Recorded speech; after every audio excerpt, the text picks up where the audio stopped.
قوم عاد کی حالت کے بعد اب ایک اور قوم عرب عربہ میں سے تھی جو کہ سمود تھی.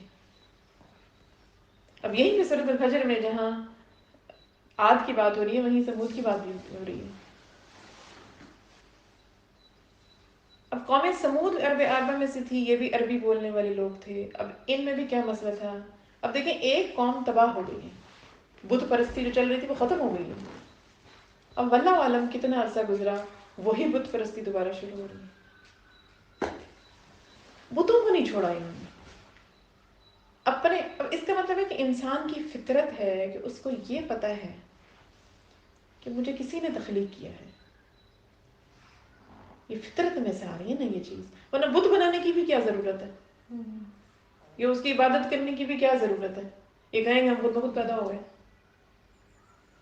اس کا مطلب ہے کہیں نہ کہیں اندر سے یہ چیز باہر نکلتی ہے کہ ہمیں کسی نے تخلیق کیا ہے، کوئی ہستی ایسی ہے جس نے ہمیں بنایا ہے. اب آپ کی مرضی، آپ توحید کا اقرار کرو اور سچ کا اقرار کرو، تو سچ تو یہی ہے کہ ہمیں ہمارے رب کریم رب ذوالجلال نے بنایا ہے. لیکن جو بھٹکتے ہوئے دماغ ہیں وہ جا کے پھر کہاں پڑتے ہیں؟ انہیں بتوں کے اوپر. حضرت نوح علیہ السلام، حضرت آدم علیہ السلام کے بعد بت شروع ہوئے، بتوں کی پوجا شروع ہوئی جس طرح شیطان نے بہکایا. حضرت نوح علیہ السلام کے بعد یہی چل رہا ہے. حضرت نوح علیہ السلام بھی تو یہی کہتے رہتے تھے ایمان لاؤ، توحید پہ ایمان لاؤ، اللہ ایک ہے، توحید پہ ایمان لاؤ. نہیں. اب اس کے بعد قوم عاد کی بھی تباہی کس سے ہوئی ہے؟ پوری کی پوری قوم، یہ وہ قومیں ہیں جو پوری کی پوری تباہ ہوئی ہیں.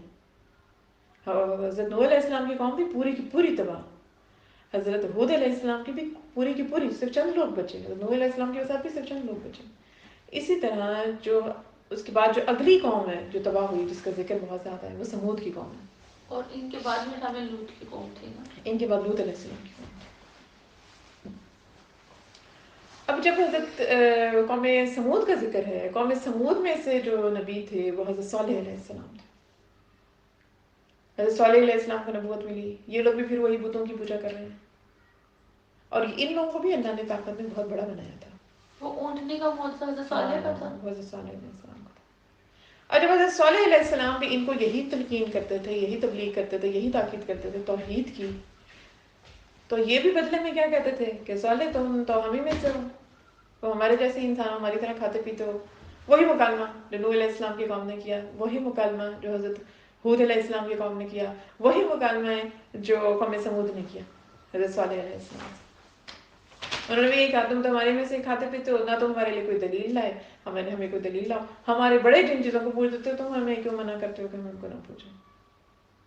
اگر دیکھیں تو قوموں کی باتیں وہی کہ وہی اٹکی ہوئے ہیں دماغ ان کے. اور یہ آپ صلی اللہ علیہ وآلہ وسلم تک یہی باتیں ان کی آئی ہیں. جو کافر تھے وہ تو یہی باتیں کرتے تھے، وہ تو اللہ کو مانتے ہی تھے. تو آپ صلی اللہ علیہ وسلم کا ظہور ہوا اس ٹائم کی بت پرستی تھی. حرم میں دیکھیں نا سارے بت رکھے ہوئے تھے نا، وہی بت پرستی. وہ بت پرستی کہاں تک چل رہی ہے آج تک. ہندو جو ہے وہ بتوں کو پوجتے ہیں. اس کائنات میں سے بت پرستی ختم نہیں ہوئی، پھر شروع ہوئی ہے حضرت آدم علیہ السلام کے دور سے. اب حضرت صالح علیہ السلام کی قوم بھی یہی مکالمہ کریں گے. صالح علیہ السلام بھی یہی کہہ رہے ہیں جو حضرت نوح علیہ السلام کہتے تھے کہ دیکھو میں تو تم سے کوئی اجر بھی نہیں مانگتا، میں تو تم سے کوئی پیسہ نہیں مانگتا. یہی بات حضرت ہود علیہ السلام بھی کرتے تھے قوم عاد کو کہ دیکھو میں تو تم سے کوئی اجر نہیں مانگتا اپنی تبلیغ کا، اپنی توحید کا، اپنی تلقین کا. میں تو صرف تم پہ کہتا ہوں کہ ایک رب پہ ایمان لے کے آؤ. میں تمہاری بہتری کے لیے کہتا ہوں تم رب پہ ایمان لاؤ، استغفار کرو. حضرت ہود علیہ السلام نے بھی یہی اپنی قوم کو کہا کہ استغفار کرو.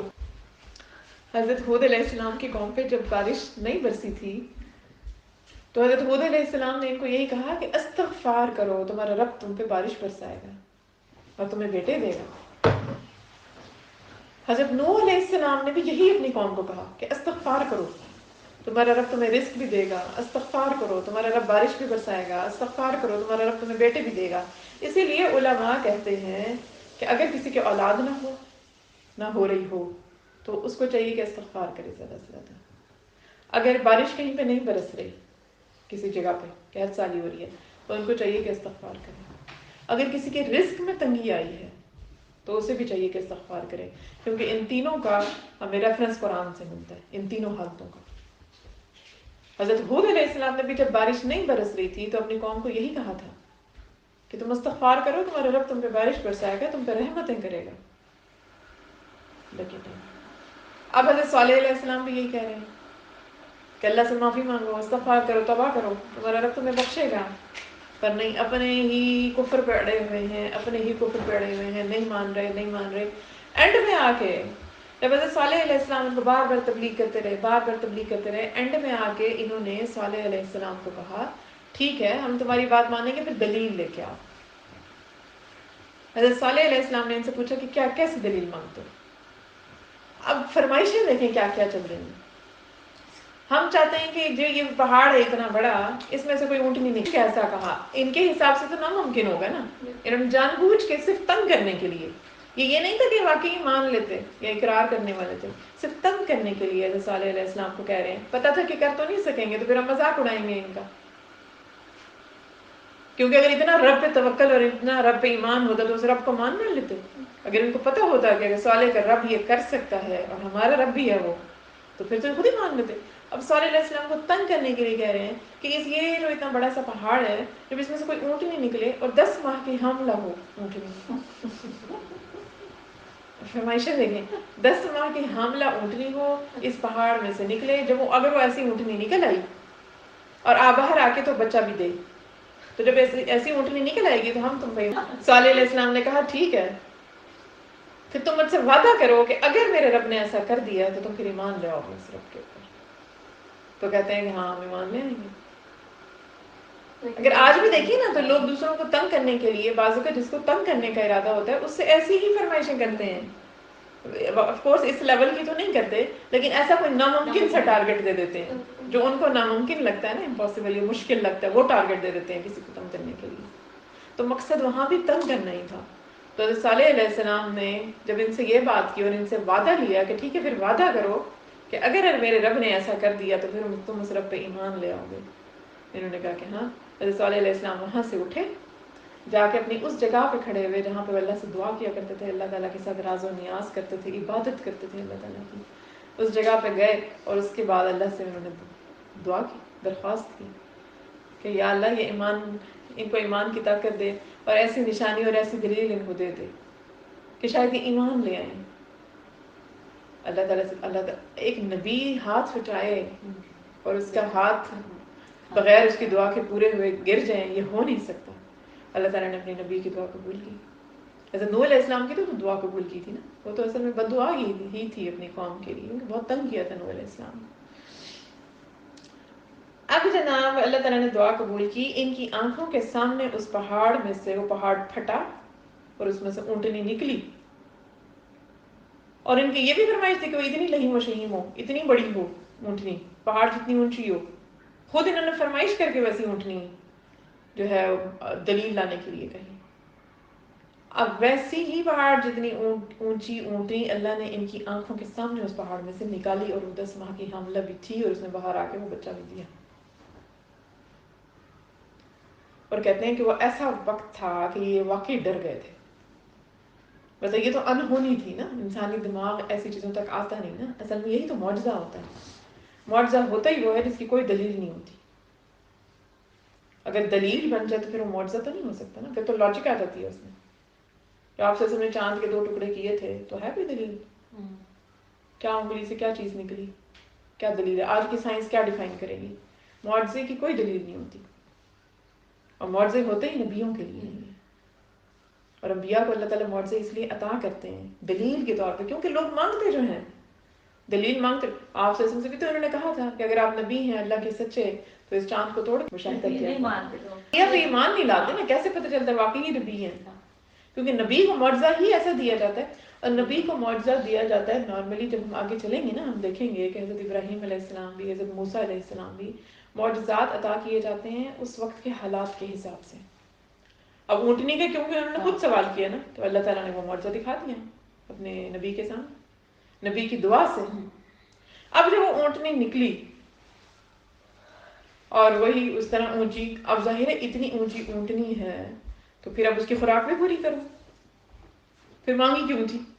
پھر مانگنے سے پہلے سوچنا تھا نا کہ اتنی اونٹنی آئے گی تو پانی بھی تو اتنا پیے گی نا، وہ کھانا بھی تو اتنا ہی کھائے گی وہ. اب جب وہ اونٹنی آئی تو وہ جو چشمہ وہاں پہ بہتا تھا پانی کا، جو پانی کا ریزرو تھا وہاں پہ، وہ ایک اونٹنی پورا پانی اس کا ختم کر دیتی تھی. تو اب یہ ہوا کہ ایک دن اونٹنی وہ ایک دن چھوڑ کے ایک دن پانی پیتی تھی وہ، تو ایک دن وہاں سے اونٹنی پانی پیتی تھی، پھر وہ ویسے فل ہو جاتا تھا، پھر اگلے دن وہاں سے انسان پانی پیتے تھے۔ اب جب انہوں نے اونٹنی والا معجزہ دیکھا تو کہتے ہیں کچھ لوگ پھر ایمان لے آئے تھے، ایون بلکہ ان کا ایک قبیلہ تھا اس کا سردار بھی ایمان لے آیا تھا، اس نے کہا میں اس رب پہ ایمان لاتا ہوں، کیونکہ آنکھوں کے سامنے ہوا نا۔ لیکن اکثریت جو تھی، میجورٹی، وہ پھر بھی اپنے کفر پہ اڑی رہی۔ دیکھیں اتنے معجزات اپنی آنکھوں سے دیکھنے کے بعد بھی نا، پھر بھی ان کے دماغ کام نہیں کرتے تھے۔ اب جب وہ اونٹنی نکل آئی، اب حکم یہ تھا، قرآن میں لکھا ہوا ہے کہ حکم یہ تھا کہ اب اس اونٹنی کا خیال رکھنا، اس اونٹنی کو اللہ کی اونٹنی ہے، اس کو تکلیف نہیں پہنچانی اللہ کی اونٹنی کو۔ اب جب انہوں نے دیکھا کہ ایک دن تو اونٹنی سارا پانی پی جاتی ہے اور اگلے دن ہمیں پانی ملتا ہے، اب تنگی ہو گئی نا ان کو پانی کی، روزانہ تو پانی نہیں نہ ملتا۔ اب انہوں نے اونٹنی کے خلاف پلاننگ کرنی شروع کر دی۔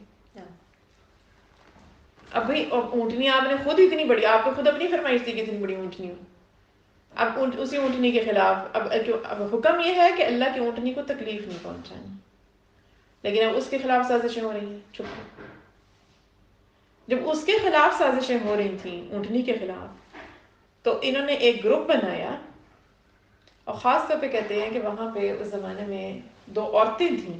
اب دیکھیں یہاں پہ بہت بڑی مثال ہے، 2 عورتیں تھیں جنہوں نے 2 مردوں کو تیار کیا اس اونٹنی کو کی پونچھیں کاٹنے کے لیے، مارنے کے لیے اس اونٹنی کو۔ اور انہوں نے تیار کیسے کیا؟ ایک عورت تھی کہ جس کے شوہر کی ڈیتھ ہو گئی تھی، تو ایک آدمی اس سے شادی کرنا چاہتا تھا، اس نے شرط یہ رکھی کہ پہلے اس اونٹنی کو مار کے۔